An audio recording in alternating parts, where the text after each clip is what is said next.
Welcome students. In this lecture of interference, we are going to calculate the formula for the bright fringe and the dark fringe and also the formula of the fringe width. So for this, let us consider this diagram. In this diagram, we have two virtual sources S1 and S2 and a screen XY which is placed at capital D distance from the sources. Okay. And the distance between the both sources is 2D. Here we have used small d and here we have used capital D. If this is 2D, then this much will be only d and this will be d. And if we add these both, then we get 2D. Okay. And the distance from Y to O is, this is capital Y to O, or we can say from P to O is small y. And if this is small y and this much is d, then this much will be y minus d. And this is d and this much is y, so this will be y plus d. That is from P to F. Okay. Now at point P, we want to calculate the intensity. Okay. So how can we calculate the intensity? The intensity at point P will depend upon the waves which are traveling from the two sources at point P on their phase difference, or we can say on the path difference. So the path difference, it means, what do you mean by path difference? Path difference means कि जो path दोनों ने travel किया है उसके path का difference जो होगा उस पर depend करेगी. तो कैसे, how will we calculate it? So for this, now we have considered a point P. Okay. So already I have told you that PE, the value of PE is y minus d, you can see in the figure, and the value of PF is y plus d. So we have to calculate the path difference. For this we have to first of all calculate the path. पहले हम path calculate करेंगे, फिर दोनों को minus कर देंगे तो path difference आ जाएगा. तो path क्या है? इस रे ने चला है S2P.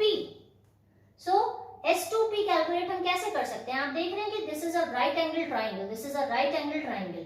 So right angle triangle की वैल्यू हम निकाल सकते हैं.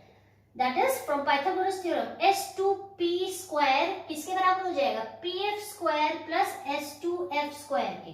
देखिए S2P square is equal to S2F square plus PF square. अब S2P की तो हमें वैल्यू ही कैलकुलेट करनी है. अब देखिए S2F की वैल्यू कितनी आ रही है? S2F that is capital D. So we have written capital D. After that PF देखिए फिगर में PF ये कितना है? Y plus D. तो हमने लिख दिया Y plus D. So we have got D square plus Y plus D whole square. अब क्या करेंगे, हम यहाँ पे D square कॉमन ले लेंगे. तो D square कॉमन लेने पे आ गया 1 plus Y plus D upon square upon D square. Okay. Now ये स्क्वायर था, अब हम S2P का होल स्क्वायर. अब हमें अगर सिर्फ S2P की वैल्यू चाहिए तो हम यहाँ पे करेंगे S2P is equal to D square की जगह D हो जाएगा and D into 1 plus Y plus D whole square upon D square to the power half. Okay. So हमें ये बायनोमियल का फॉर्मूला पता है, that is 1 plus x to the power n is equal to 1 plus nx and so on. ठीक है. तो हम इसी फॉर्मूले की हेल्प से हम एक्सपेंशन अपना करने की कोशिश करते हैं. तो हमारा पहला टर्म तो 1 ही आएगा and the second term will be nx. तो nx में x की जगह पे y plus d whole square upon d square है और n क्या है? 1/2. तो वो हमने लिख दिया 1/2.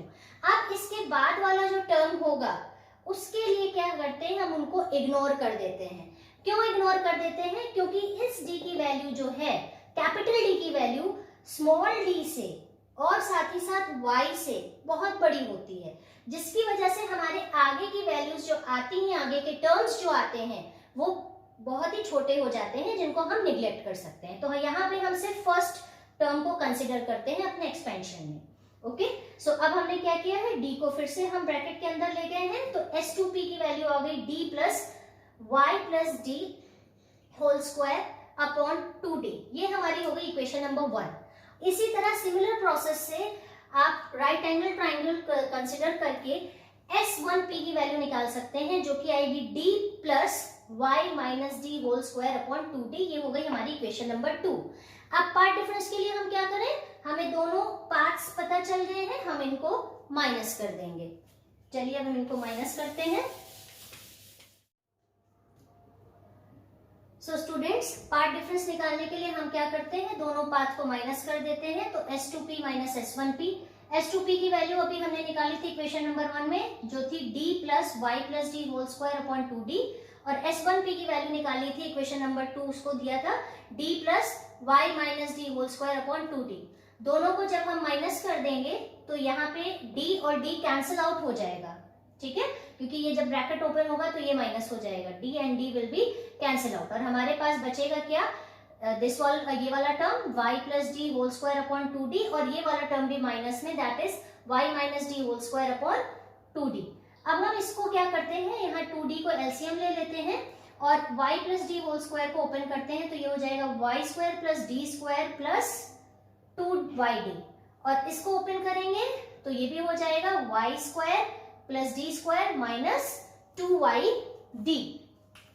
अब यहाँ पे क्या है कि बाहर माइनस है तो अंदर जो माइनस का टर्म था वो प्लस हो जाएगा, और जो प्लस का टर्म है वो माइनस हो जाएगा, तो आप ये देख सकते हैं। अब y से y cancel, plus minus, d से स्मॉल d कैंसिल, तो हमारे पास क्या बचा, plus 2yd and here plus 2yd। तो पार्ट डिफरेंस कितना आ जाएगा, 4yd upon 2d, where this is capital D। अब क्या हुआ, हमने 2 और 4 को कैंसिल आउट किया है तो 2 बचेगा, then this is 2d upon capital D into y। ये तो हो गया हमारा पार्ट डिफरेंस। अब हमें अगर फेस डिफरेंस निकालना होता है तो फेस डिफरेंस होता है 2 pi by lambda into path difference. तो 2 पाई बाय लैम्डा लिख लिया, ये हमारा निकला है पार्ट डिफरेंस, ये हमने यहाँ लिख दिया, तो हमारा फेस डिफरेंस आ जाएगा 2 pi by lambda into 2d by capital D into y। ये हमारा हो जाएगा corresponding phase difference. It means कि अब अगर हमें पार्ट डिफरेंस या फेस डिफरेंस निकालना है और हमारे पास capital D, small d, y और लैम्डा की वैल्यू है तो हम फेस डिफरेंस निकाल सकते हैं, और अगर हमारे पास कैपिटल D, स्मॉल d और y की वैल्यू है then we can calculate the path difference. चलिए अब हम निकालते हैं the condition for bright fringe and dark fringe.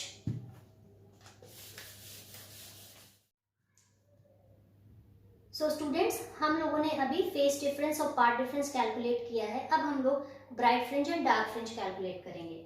So for bright fringe आप लोगों ने फर्स्ट लेक्चर में देखा था कि ब्राइट पॉइंट P पर ब्राइट फ्रिंज के लिए या फिर मैक्सिमा की कंडीशन होने के लिए क्या चाहिए, the path difference should be even multiple of lambda by 2।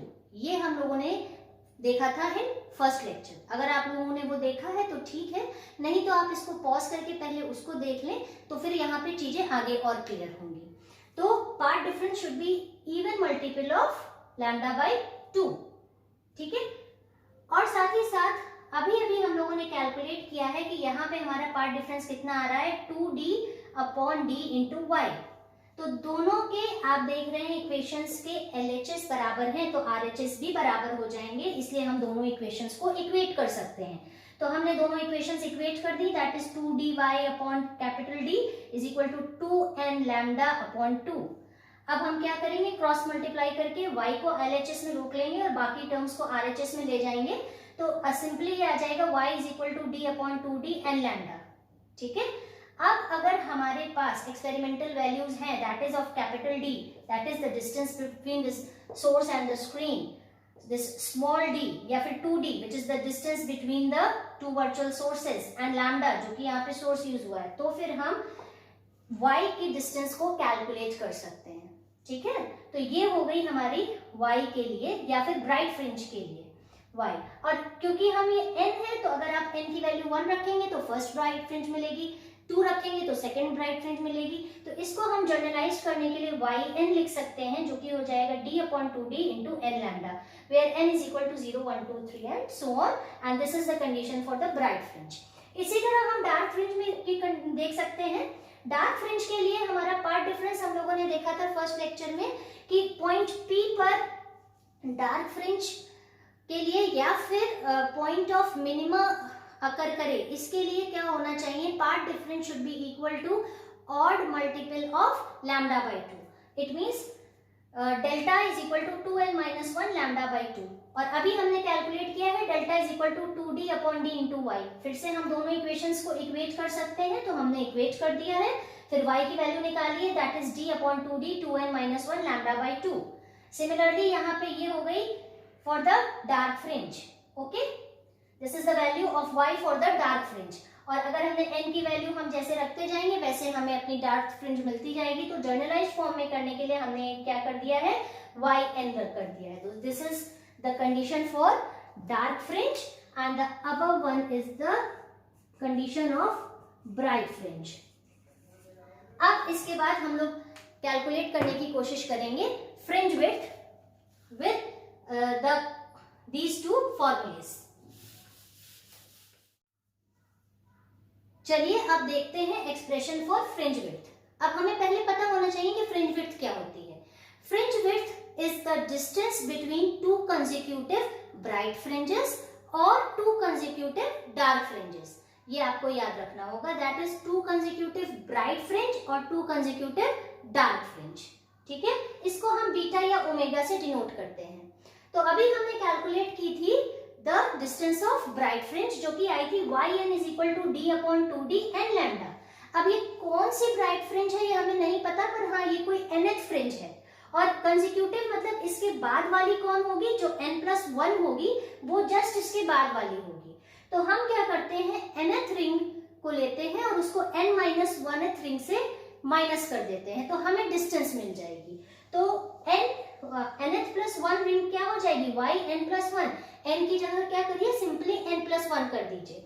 तो क्या फॉर्मूला हो जाएगा, d upon 2d n+1 lambda, और yn सिंपली हो जाएगा d upon 2d n lambda. दोनों को हमने क्या किया, फ्रिंज विड्थ निकालने के लिए दोनों को माइनस कर दिया। तो माइनस करेंगे, मैंने ये वैल्यू सब्स्टिट्यूट कर दी है, d upon 2d n+1 lambda minus d upon 2d n lambda. अब यहाँ से हम d अपॉन 2d दोनों में है तो कॉमन ले लेते हैं। फिर क्या बचता है, इसमें n+1 हमने लिख लिया and there n will be in minus n, और लैम्डा भी दोनों में है तो हमने लैम्डा भी कॉमन ले लिया है। ठीक, तो n से n कैंसिल आउट हो जाएगा और सिर्फ बचेगा हमारे पास 1। तो हमारे पास फ्रिंज विड्थ कितनी आती है, beta is equal to d upon 2d into lambda.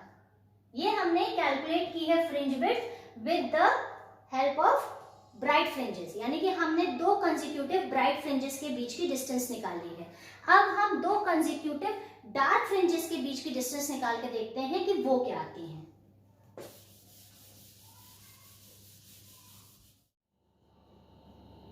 चलिए स्टूडेंट्स, अब देख लेते हैं कि डार्क फ्रिंज से अगर हम कैलकुलेट करने की कोशिश करें फ्रिंज विड्थ, तो फ्रिंज विड्थ की वैल्यू क्या आती है।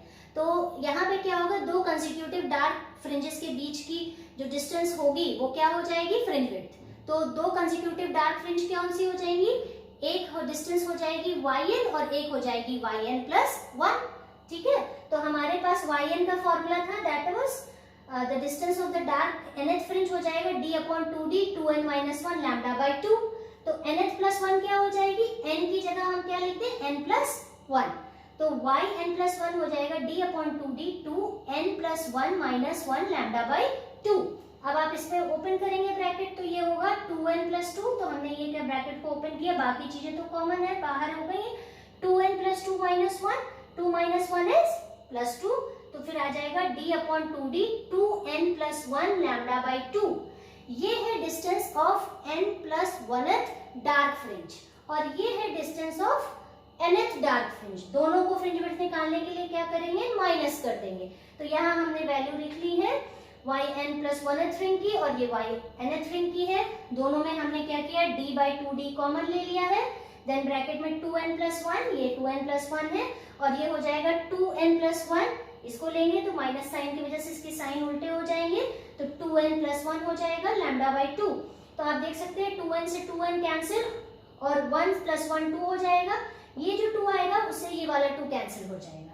तो हमारे पास क्या बचेगा, d upon 2d into lambda by lambda, 2 तो कैंसिल हो गया इससे, तो beta is equal to d upon 2d into lambda. और यही फ्रिंज विड्थ आई थी जब हमने ब्राइट फ्रिंजेस की हेल्प से कैलकुलेट करने की कोशिश की थी। इट मींस कि फ्रिंज विड्थ सेम ही होती है।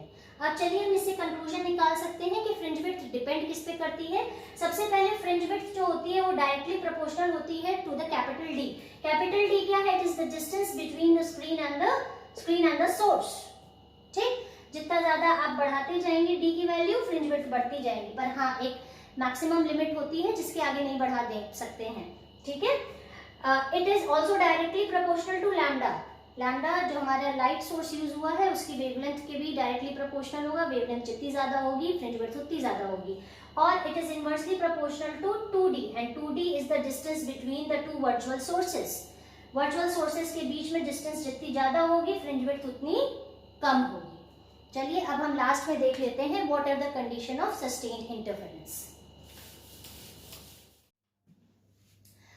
Now let us see condition for sustained interference of light waves. अब हमें पहले पता होना चाहिए कि सस्टेन इंटरफेरेंस का क्या मतलब है। सस्टेन इंटरफेरेंस का मतलब है ऐसा इंटरफेरेंस पैटर्न जो कि ऑब्जर्वेबल हो। तो उसके लिए कंडीशन हमारे पास 4 हैं, जिसमें से पहली कंडीशन हो जाएगी कि जो दो इंटरफियरिंग वेव्स आ रही हैं वो कैसी होनी चाहिए? कोहेरेंट। कोहेरेंट मीन्स कि उनका इनिशियल फेज जो है वो कांस्टेंट होना चाहिए।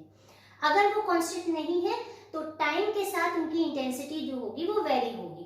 लैब में हम लोग कोहेरेंट सोर्सेस बनाते हैं एक ही पैरेंट सोर्स से दो वर्चुअल सोर्स बनाकर।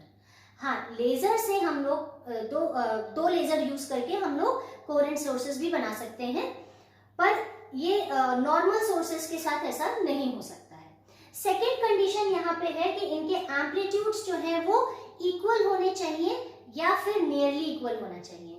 अगर वो नियरली इक्वल नहीं होंगे या इक्वल नहीं होंगे तो हम मैक्सिमा और मिनिमा को डिस्टिंग्विश नहीं कर पाते हैं। थर्ड पॉइंट इज कि हमारा सोर्स जो है वो मोनोक्रोमेटिक होना चाहिए। मोनोक्रोमेटिक मीन्स सिंगल वेवलेंथ वाला होना चाहिए। अगर ऐसा नहीं होगा तो फ्रिंजेस की ओवरलैपिंग होने लगती है। And the fourth point is the separation between the two virtual sources should be small. अभी हम लोगों ने फ्रिंज विड्थ के लिए फॉर्मूला निकाला था, तो उसमें देखा था कि फ्रिंज विड्थ जो है वो इनवर्सली प्रोपोर्शनल होती है 2d के। तो यहाँ पे हमने देखा था कि ये इसकी वैल्यू बहुत ही ज्यादा हो जाएगी, तो फ्रिंज विड्थ बहुत ही ज्यादा हो जाएगी। तो हमारा जो इंटरफेरेंस पैटर्न होगा वो ऑब्जर्वेबल नहीं होगा। इट मीन्स कि 2d की value should be small because it is inversely proportional to fringe width. तो आई होप कि आपको ये टॉपिक समझ में आया होगा। Thank you.